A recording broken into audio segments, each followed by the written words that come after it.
Hey friends, and welcome back to my channel. I am Caitlin and this is where I teach you everything I know about sewing and we learn more together along the way. In today's video, I am sharing what I made in the month of April, which, spoiler alert, I mean you probably already know this by the, short time frame of this video, it was only one thing. I did do some alterations and I dyed a dress, which you will see. That video was supposed to be out already, but you will see it. And it's just some things like that. It's been kind of crazy, hectic around here. We got a lot going on. So all I managed to sew up was this.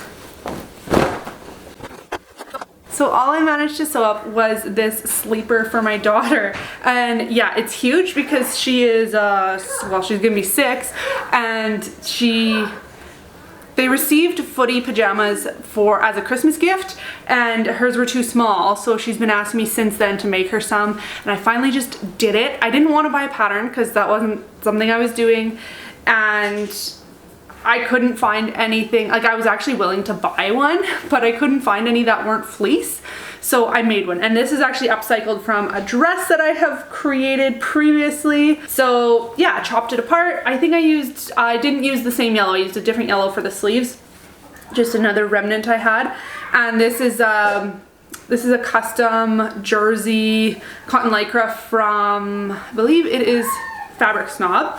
And yeah, I actually made this without a pattern, so I used my son's one-piece pajamas, kind of traced it, made it a little bigger where I figured we would need more sizing, and it's okay. There's a couple things I would change for next time, mainly the bottoms of the feet. I would put something a little more durable. These are starting to wear through, so I think I might have to put like a Tough Tech scrap or something on the bottom there to so it doesn't wear through.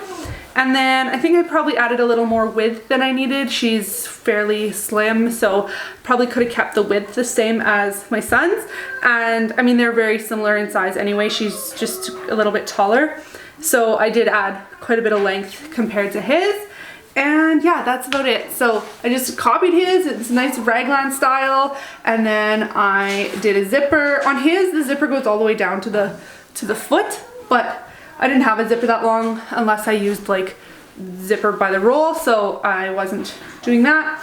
So I just used a long zipper from my stash and made it go to there. Of course I cut too much because it was stretching and everything. I had to add a little piece in there, but that's fine. There is a gusset in this pattern, which I think is very necessary. It adds a lot of movement and room to that part of the body. But yeah, she loves it. She wears it like constantly till, actually this I pulled out of the wash. It needs to be washed again so she can wear it again. But yeah, she loves it. She's so happy, and it did turn out pretty cute. So yeah, that's all I made. I wanted to just hop on and say that. I contemplated not making this video, I guess, because there is only the one thing to show, but I do like these videos and I just wanted to show it anyway. Mostly because I guess I like to keep things, if I was doing monthly makes, I like to keep doing monthly makes, but also because I wanted to encourage you for, if you don't have a pattern for something, just go ahead and figure it out yourself. Especially if you have things that you can upcycle or like scrap fabric, try it with that first and see, and then you can kind of adapt from there. I don't plan to make her another one of these, but if I did, I think I could easily do this again. Just rub off this garment that I made. I do actually have a video on that. I can link that below. It's like an OG video. But yeah, so if you don't have a pattern for something, don't feel like you need to go out and buy one. I did do some research into purchasing one, and there was one that I would have purchased.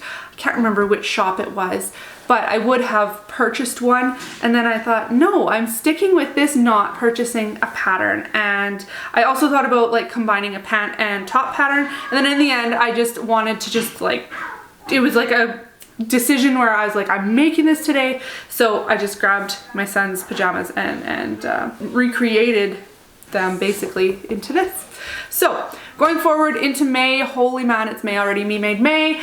I'm not on I'm on Instagram. I'm just not active on Instagram. I deleted it from my phone, and if you know anything about Instagram, you can't use it really on any other device. So I've been enjoying that. I miss kind of interacting, but I've been enjoying not having it on my phone and not spending hours scrolling.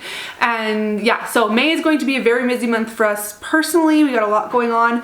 And other than that, I just plan to kind of get caught up on things that I've been meaning to get to in the sewing world, and I have some freelance work too, so there's quite a bit going on, and I hope to still get you weekly videos. That is my goal. I'm actually hoping to get 2 videos each week, but we will see how that goes. That's quite ambitious for me, especially considering the level of commitment we have going on in May.